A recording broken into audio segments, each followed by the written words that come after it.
Hey, my name is Patrick, and I'm a Spartan SGX Level 2 coach. I've actually been a Spartan coach since 2014, and then became a Spartan SGX Level 2 coach in, golly, I think it was, 2017, is that right?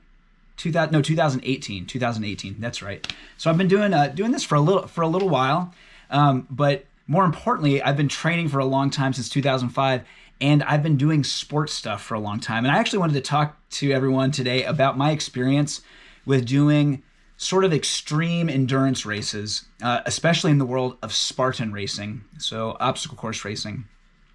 So back in, I guess I'll give you a little bit of my background. I grew up on a farm, so I was always hiking, running through the woods, in the creek, climbing up trees. We baled hay. That was one of my first jobs when I was a kid, was baling hay. I was very young when I started baling hay. My brother and I thought it was a blast. And, we're tossing bales, building hay bale forts. We spent a lot of time in our barn playing.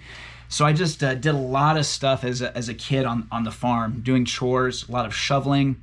And then when I was pretty young, I started making up exercises. What's interesting is a lot of the fitness trends of today were things I started doing when I was, 8 years old. So, for example, shoveling rocks into a barrel and then, taking the barrel, running down my lane a half a mile, and then running the barrel back a half a mile up my lane.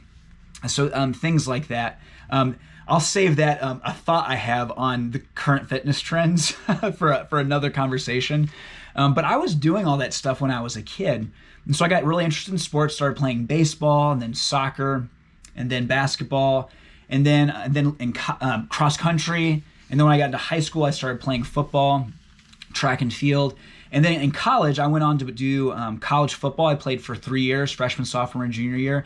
And then track and field, it was weird. I actually ended up studying abroad my sophomore year, so I missed that track and field season. So I did track and field indoor and outdoor freshman year, all of sophomore year, and then missed my sophomore year. Then I did all of junior year and all of senior year. And then after I graduated college, I ended up getting interested in a lot of other stuff. I ended up actually trying out for the U.S. Skeleton Development Team. So I trained for that for about 2 years. I did a lot of their fitness I shouldn't say a lot of their fitness combines. I did their fitness combines, did very well in those. And then I ended up qualifying for the U.S. Skeleton Development Team and decided not to pursue that. And I also got involved with marathon running, doing some triathlons. But this is when everything really changed for me. It was 2008. A friend of mine invited me to do this thing called the Death Race. Yes, the Death Race. It started in 2007, and then I got on board in 2008. So just to give you an idea, because I'm sure many of you listening to this have heard of the Death Race, the first year of the Death Race only had 7 competitors. The second year, which was when I got involved, there were only 39 competitors that were involved. And I think that day, one of the guys ended up not showing up till much later in the day, and then he was heavily penalized. So there were really only 38 active race participants. And that year, only 8 people finished, and I was one of the 8 finishers. And it is interesting. I don't tell a lot of people that. When I do share that with them, they just kind of look at me and they're like, huh? What? And they don't believe me. But yeah, that was back in 2008. I was one of the 8 finishers in the Death Race. And then, of course, since that time, I've completed one trifecta, one Spartan trifecta, one Spartan Ultra. I attempted the Vermont Ultra, I DNF'd, so I only finished one lap of the Vermont Ultra. And then I completed the Ohio Ultra. And then right now, I just finished the virtual Spartan trifecta, and then I'm getting ready to do another Ultra this coming weekend. It's a virtual Ultra, 30 miles, 60 obstacles, 60 bodyweight exercises, and I'll do that this weekend. And I've done some other obstacle course racing as well. But I've got so many stories that I want to share with you later on as I post more of these videos about my time doing the Death Race and just different things I've observed in the obstacle course racing world. But some of the things I want to leave you with today are just some thoughts on training for these events. Maybe you've done a bunch of these. Maybe you've only done one of them. Maybe you've never done any of these. So I want to give you some things to think about when you're training One is get strong. Now, I'm not talking bodybuilding, strong, nothing wrong with bodybuilding, but you got to look at your goal. So all of these races, whether we're talking a Spartan Sprint or a Super or a Beast, they're endurance events, okay? A Spartan Sprint is an endurance event, but it consists of a lot of obstacles that require a lot of strength.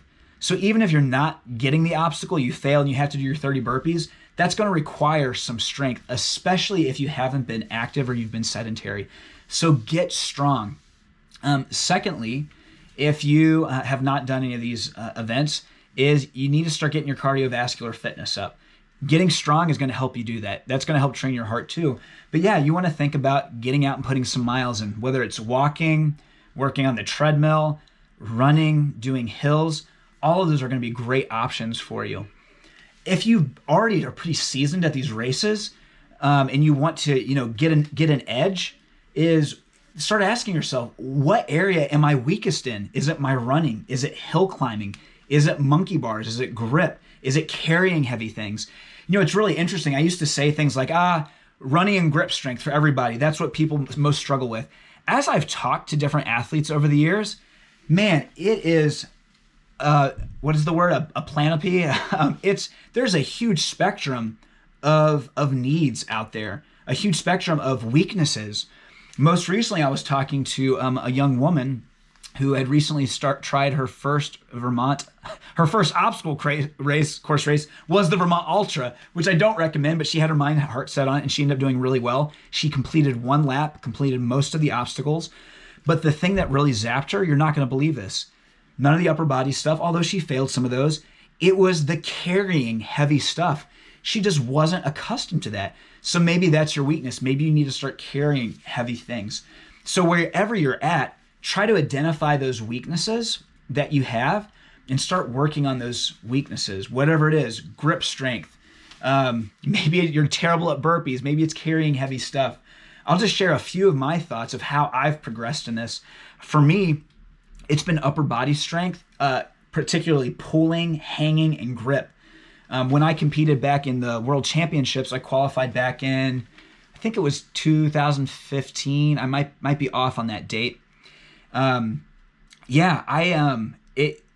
did great in that race until I got to the rig.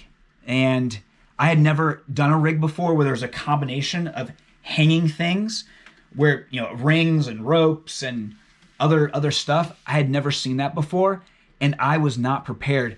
Now, I had been working on my dead hanging, and that had been going well, but making those transitions, trying to grab onto things that are flat, ropes, I had never been working on any of that stuff. And my first time through, and at the World Championships, OCR World Championships, I don't know if the rules have changed. At the time, you could attempt an obstacle as many times as you wanted. So I got almost all the way to the end of the rig. I was two places away, and I just didn't feel right, and I didn't want to strain myself, so I just dropped off. And that, I made a huge mistake. So there's another weakness of race strategy. Do you have a strategy going into these races? And I didn't have a very good strategy going into this race. But anyways, I got back to the end, went through again, and I realized I was already fatigued. I couldn't make it to the end. Went back again, and I ended up spending an hour there. I probably wasn't there for an hour, but it felt like an hour. I was there for a long time, much longer than I should have been, attempting the obstacle over and over, and I just couldn't complete it. My upper body was zapped. My upper body was zapped for most of the race after that, and it was not a good experience. So since then, I have really spent a lot of time training my shoulders to be comfortable in this position. I don't know if you can see my range. That range was not available to me for a really long time. It's available to me now, and it's stable and strong, which is really cool. So I'm a little better at getting into these extreme positions without straining or getting fatigued. So my strength is better, my strength endurance is better, and my grip has gotten a lot better. So hopefully that's helpful to you. I'll post more videos in the future of different stories of my time obstacle course racing, especially the death race. That was a really interesting, fun race. And if you're familiar with that race, not a lot of people finish it. It's very challenging, and it's very mentally taxing. So I'll share some thoughts about developing grit and that kind of thing in the future. So hopefully you enjoyed this video, and take care. Bye.